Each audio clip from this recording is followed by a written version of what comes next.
আজ হবে রাঁধুনি দিয়ে চিংড়ির ঝাল। রাঁধুনি দিয়ে দিলাম, এবার চিংড়িগুলো দিয়ে দিলাম। চিংড়িতে লেবুর রস দেবো।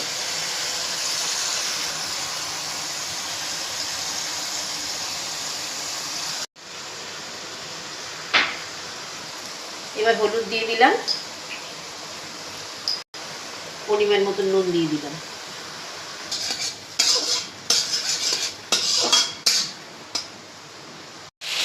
এবার দিলাম পেঁয়াজ কুচি, এবার ছোট করে কাটা আলু দিয়ে দিলাম।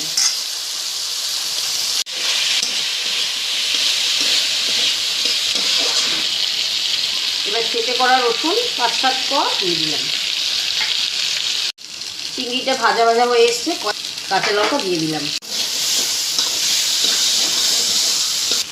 এবার অল্প লঙ্কা গুঁড়ো দিয়ে দিলাম। এবার অর্ধেক টমেটো কুচি দিলাম।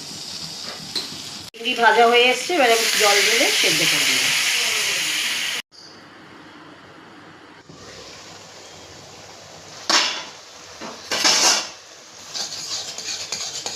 এবার সর্ষে আর রাঁধুনিটা বেটে দিয়ে দেব।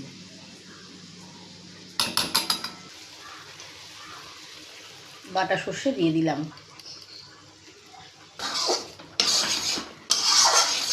এটা একটু ফুটে উঠলে নামিয়ে দেবো।